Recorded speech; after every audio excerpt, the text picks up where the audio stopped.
Jai Hind everyone. Our today's topic is rings from abstract algebra. Rings? What is rings, ma'am?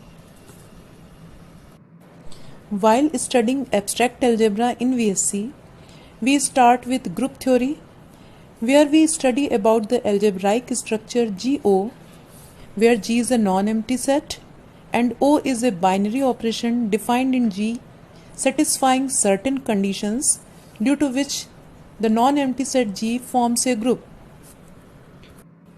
After studying about groups, next we move to a new algebraic structure R plus dot, where R is a non-empty set and plus and dot are two binary operations defined in R, which are called addition and multiplication respectively, and which also satisfies certain conditions in R, due to which this algebraic structure R plus dot forms a ring. Let us now discuss about rings in detail. Okay, ma'am. Let we have a non-empty set R and two operations plus and cross called addition and multiplication. Then the non-empty set R with these two binary operations plus and cross in R is said to form a ring if the following three axioms are satisfied. Let us discuss these axioms in detail. The condition R1 states that the non-empty set R forms an abelian group with respect to operation addition or plus, which is a binary operation in R. Condition R2 states that the non-empty set R forms a semi-group with operation of multiplication, and condition R3 states that multiplication distributes over addition from both left and right. Let us discuss the subconditions of these three conditions. To prove that the set R forms an abelian group with respect to operation of addition, we have to show the following conditions are satisfied in R for operation plus. First of all, we have to show that operation of addition satisfies closure law in R. Next, we have to show that operation of addition satisfies associative law in R. We have to show that there exists an identity element in R with respect to operation of addition. Next, we have to show that every element in R has its inverse element in R with respect to this operation of addition. And fifth condition, we have to show that this operation of addition satisfies commutative law in R. मान लीजिए R कोई एक non empty set है with to binary operations plus and dot, जिसे plus जहां हम plus कहते हैं कि क्या है एडिशन ऑपरेशन, एंड डॉट को कहते हैं कि ये क्या है एक मल्टीप्लिकेशन ऑपरेशन है. तो ये सेट R इन दोनों ऑपरेशंस एडिशन एंड मल्टीप्लिकेशन के संग एक रिंग फॉर्म करता है अगर ये थ्री एक्सियम्स या कंडीशंस हैं उनको सेटिस्फाई करता है तब. और वो तीन एक्सियम्स क्या है? कंडीशन R1 जो है वो कहता है कि ये सेट R जो है वो प्लस ऑपरेशन के संग क्या बनाए, एक एबेलियन ग्रुप बनाए. R plus is an Abelian group. Condition R2 के अकॉर्डिंग ये सेट R जो है वो मल्टीप्लिकेशन ऑपरेशन के संग एक सेमी ग्रुप बनाए. और कंडीशन R3 जो है वो डिस्ट्रीब्यूटिव लॉ है, जिसमें मल्टीप्लिकेशन जो है multiplication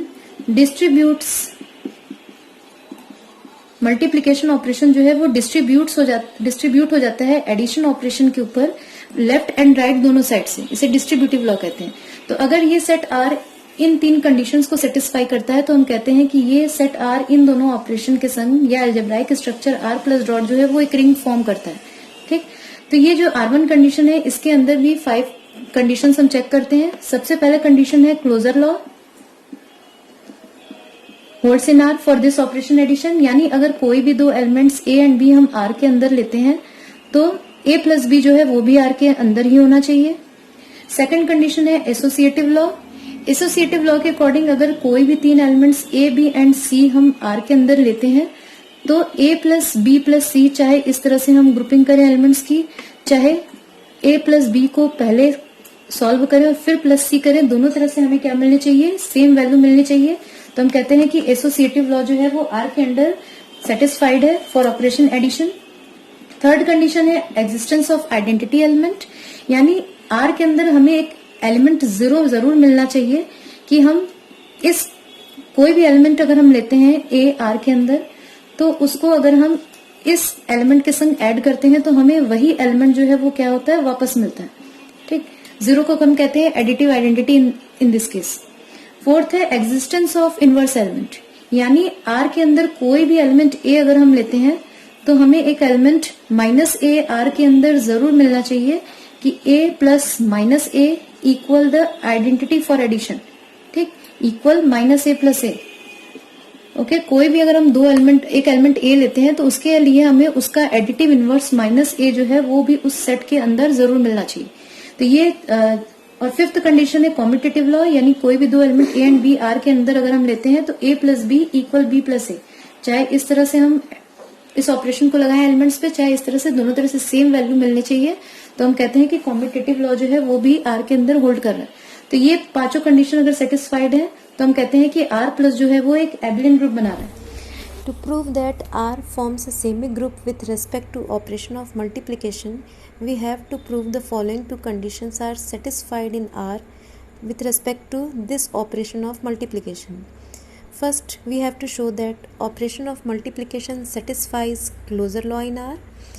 Next, we have to show that this operation of multiplication also satisfies associative law in R. Closure law,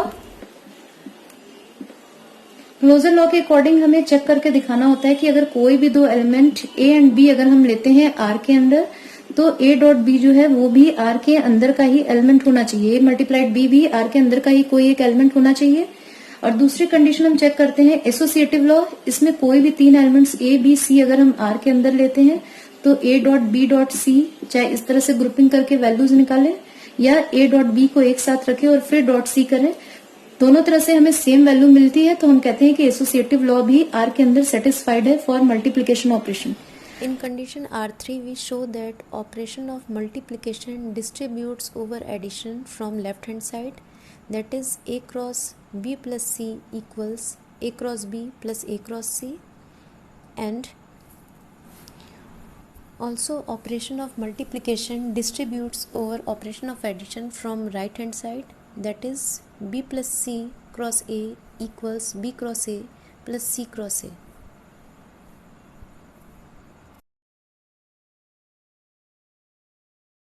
condition R3 जो डिस्ट्रीब्यूटिव लॉ है उसके पहले पार्ट में हम प्रूव करते हैं कि मल्टीप्लिकेशन जो है वो लेफ्ट साइड से डिस्ट्रीब्यूट होता है एडिशन पे, यानी A dot B plus C equal A dot B plus A dot C, and multiplication जो है वो लेफ्ट राइट हैंड साइड से भी डिस्ट्रीब्यूट होता है एडिशन पे। अगर राइट हैंड साइड से मल्टीप्लाई कर रहे हैं और तो देखते हैं कि राइट हैंड साइड से भी मल्टीप्लिकेशन डिस्ट्रीब्यूट हो जाता है एडिशन पे, यानी कुछ इस तरह से हम लिख सकते हैं b dot a plus c dot a equals b plus c bracket में डॉट ए।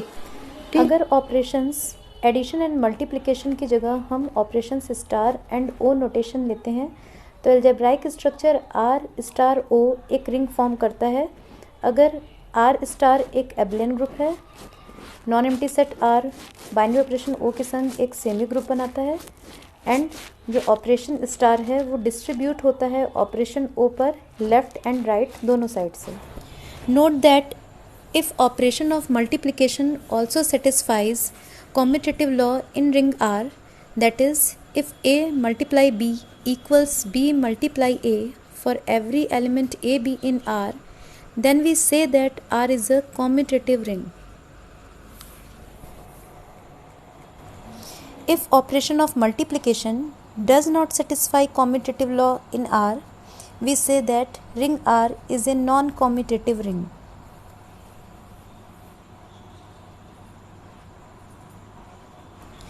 अगर रिंग आर के पास मल्टीप्लिकेशन ऑपरेशन के लिए भी आइडेंटिटी एलिमेंट मिल जाए तो हम कहते हैं कि रिंग आर जो है वो रिंग विथ यूनिटी है।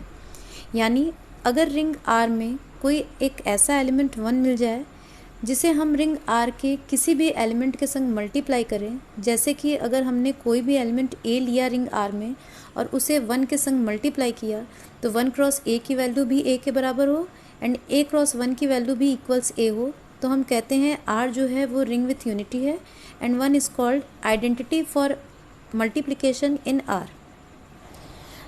अगर रिंग R के पास मल्टीप्लिकेशन ऑपरेशन के लिए आइडेंटिटी एलिमेंट नहीं एग्जिस्ट करता है तो हम कहते हैं कि रिंग R जो है वो रिंग विदाउट यूनिटी है। नेक्स्ट लेक्चर में हम लोग ring, commutative ring, non commutative ring, ring with unity and ring without unity in सभी के एग्जाम्पल्स को डिस्कस करेंगे।